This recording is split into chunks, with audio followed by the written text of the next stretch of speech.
the pitch decided to Netflix because I would watch the hell out of that. I hear what you're saying, but I'm going to put a slightly positive spin on it. Thank you, I Aishah. think that, let's just look at how far we've come. Like, in medicine is one area, and kind of all the, vaccines we've developed against diseases that used to wipe people out.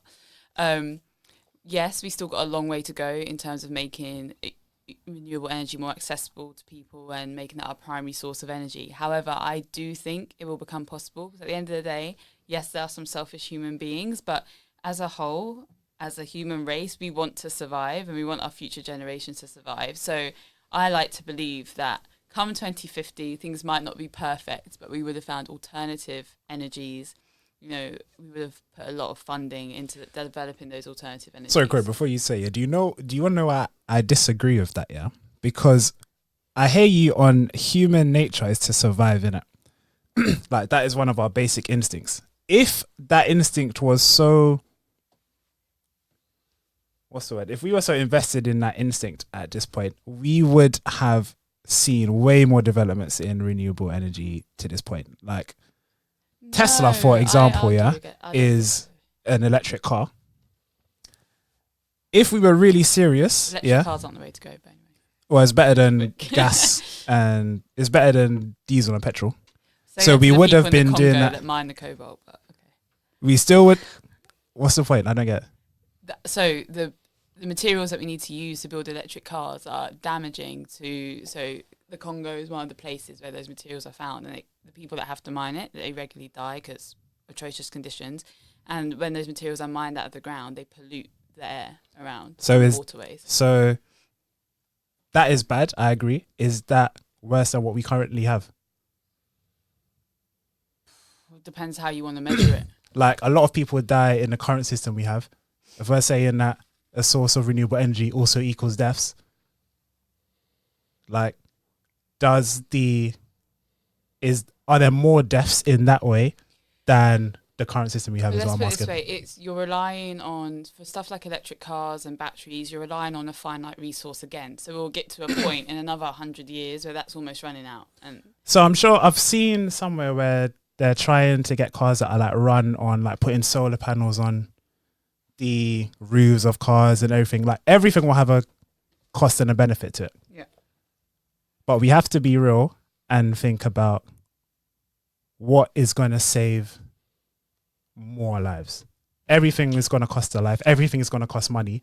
And realistically, those things that making developments in renewable resources and energy will probably cost more money than the current resources that we now use. But at some point, we're going to have to say, listen, I know that it's going to cost more to eat healthily, for example, go vegan, get cars that, charge at the side of the road. That's going to cost me more. But I know that in the long run, this is going to benefit me and my family, the greater good. But I don't think humans are prepared for that. I don't think we're prepared to take that step and take that first hit for the longevity of human race. I don't think we're ready for that. Okay, just one more point. But the thing around us not being ready, I think that's largely because of the current capitalist system that we operate in. Everything 100%. Is designed about money first. And, this system is, to be honest, I don't know exactly when it all started as we experience it today. But I think that's the root cause of the problem, and we have to move away from profits and dividends as the first point of call. And then that's when we'll start focusing on survival. And do you think that's going to happen? Because I don't. And that's why I think... It will get to a breaking point. I don't think it's down to whether or not it will happen or not happen. I think it has to happen. And I think, as Aishah's saying, there will be a point where, in order to even continue moving forward as a society, that is the route that has to be taken. There is no other. So I don't think it will be a choice. I think that will just be what has to happen and move forward in that way. It's not sustainable the way we live now. We are moving forward in that renewable sense because I think at the moment it's more fashionable than what people actually want to do, even though it's necessary. But we'll get to a point where we're going to start to see things that vastly change. These heat waves we're getting now, for example, Australia, half of it's burning, the Amazon. things like that are going to happen more and more often, and it's going to completely affect the way we live our lives, the way we survive in terms of the air we breathe, in terms of what can be grown, crops that can no longer grow in certain parts because it's now too hot, or it's too something that prevents them from going forward. And we're going to have to then sit down and say, okay, the only way forward as a society now is to either do something incredibly drastic, which is what Elon Musk wants to do and move everyone to Mars, or fix harsh shit, right? And we're going to have to do it. But this is what I'm saying. Yeah. Sorry, Jenniah. This is exactly what I'm saying, though, because as you said, I 100% agree. Like, this is not sustainable. It's going to get to a point where it's either change what we're doing or we're done. But I don't think, when we get to that point, we're going to change. Like, think about these world wars that we were just talking about, yeah? There was a point before they decided, boom, we're going to go to war. There were probably days or weeks before that, they were thinking, we don't want to go to war. If we don't want to go to war, we're going to have to change. Still went ahead and done it. A whole load of lives lost. And I think, this is just my opinion, by the way. But I think that by the time we get to that point where we know when we know we need to do something drastic to change, I think we'll bypass that point. It'll be too late. And after it's too late, that's when people are going to try and change. And that's when that's when people will start dying, pretty much. And that's when crops will start going. And it's drastic, but I think that's what's going to happen, man. The human race, we're too ego-driven. The capitalist society is too ingrained in us. And we're going to think about, the powers that be, those that have the option and the resources and power to continue a little bit longer than everyone else will take that option and won't decide to take a hit in the pocket for the greater good. I don't think it will happen, man. Agreed. That bleak future. I feel like I believe in humanity a bit more. Do you know what? I think belief in humanity is why that's going to happen. Like not an idealistic, romanticized look at humanity, but a real look at humans and how humans behave when given certain stimuli. Like when we look at Brexit or we look at the political situation in America, you can see how easy humans are manipulated to make a decision. Like give them fear and give them the right stimuli, overproduce propaganda, and they will literally play out the future you want for them. So that when we're talking about we as humans will get to a stage where we know better, who's we? Are we talking about the common person? Are we talking about the academic, the person that reads and picks up books and goes to lectures and has intelligent discussions? Or are we talking about the elites? Because the common people react to the world, elites dictate what happens. So we have to then think, is revolution what the elites want? And is climate change what the elites want? Is war what the elites want? What do they want?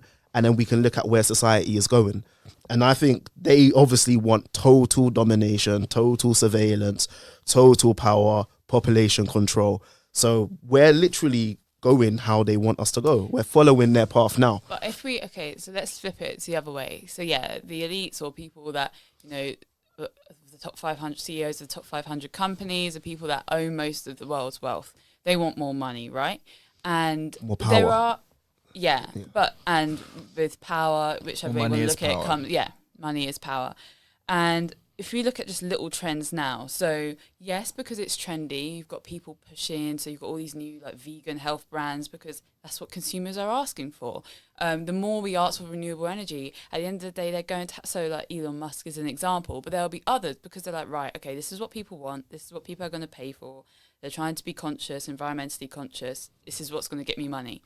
When there becomes more options for renewable energy feeding your homes rather than gas, and people choose that, then business models are going to have to change to try and adapt to that.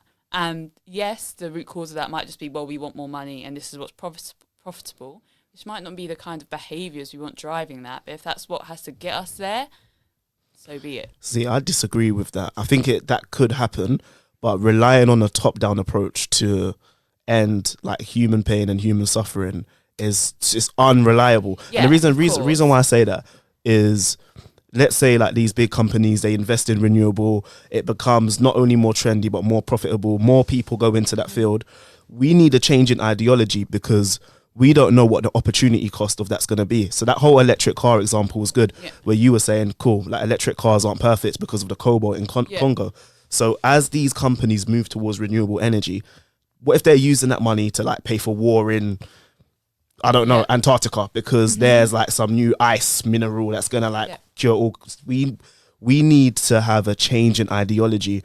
And if the people with power are always increasing their power and encroaching on human freedom, and that's not challenged, then whatever they do, I don't trust. I don't trust them to benefit me as a top-down approach. I think that change needs to come from the people. And we need to... Part of what Byron was saying for me was quite hopeful, that the humans will take back control and we will kind of fight for what we believe in. I do think that needs to be monitored because anarchy is not the answer. It's not the Anarchy's answer. not the answer. But it has to start with like everyday person. Like we need to kind of take our power back in whatever way possible. Do you know what? To go off what you were saying about there needing to be a change in approach, and you don't trust it coming from the powers. Yeah, there was a paper. I can't remember who it was by, but I'm going to say the European Research Institute. That could be wrong. Yeah, but in 2008 or 2009, they released a paper about acquiring sources of energy. Yeah, because they identified that Europe and North America are running out of places to get oil and gas and all of these things. Yeah, that was a prime opportunity to say, okay, we're running out of these things that we regularly use to power our everyday lives. Yeah, let's take this time to see what renewable sources we can acquire to now promote a more sustainable life. Yeah, what did they do instead? They decided that this was the time to make sure that we can get the same things that are running out here elsewhere. Africa, Latin America, all of these places, yeah. So they've instead of taking that opportunity to move towards a more sustainable route, they've gone left and decided to further the problem. Because it's easy. They have the infrastructure for that already. Exactly. They don't want to spend the money to change everything on a low level. They don't want to build new plants. They don't want to install, say, solar panels in every home. It costs a lot of money. Exactly. Which is why, the world's gonna end. Wait, but can I just say the second part of this is, that we need to change, and like you're saying, Jenniah, we can't rely on the top down. We need to realize, so not only is the way we use energy not sustainable, our lives aren't sustainable. And if we really want to continue, make sure the human race lasts generations, we need to stop going on holidays. We need to stop eating food that isn't grown here, because that requires, it being flown or shipped over. And are people willing to do things like that? No. Oh, hell no. Which is why, see what I mean? I think education. I think I won here. It's about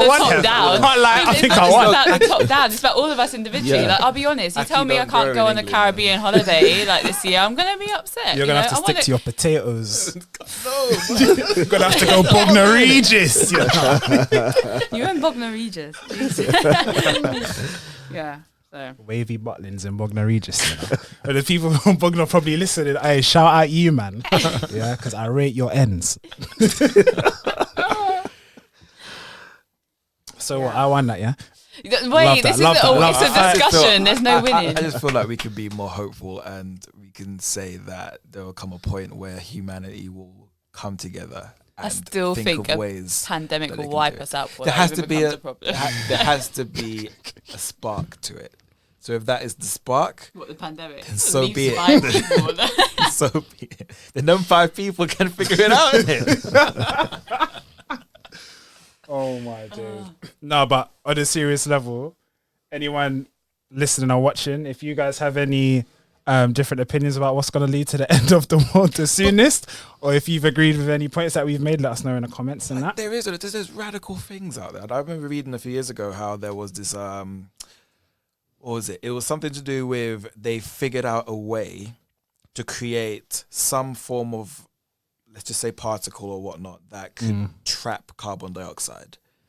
So it was a theory that if they could mass produce this on a massive level and it wasn't harmful to life, they could put that into the atmosphere where it would trap the carbon dioxide and lower it to the point where we are in a good zone. And then there's also that other point where we get so much energy from the sun that isn't being tapped. Something like a square meter of sunlight that hits the earth could power a block of homes, and that's just 1 square meter. So imagine what it would be like all over if we can completely harness it. There's so many ways, but it always comes down to infrastructure, money, who can be bothered. Yeah, exactly. Because all of those wonderful, innovative ideas, are they gonna come too late? That's it. And is there a desire to save the planet?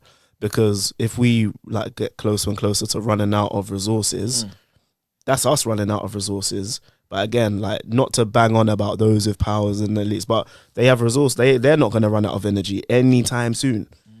So then the question is, are they benevolent enough to say, "Hey, Byron, fam, let me just give you some oil. Give me some oil, yeah.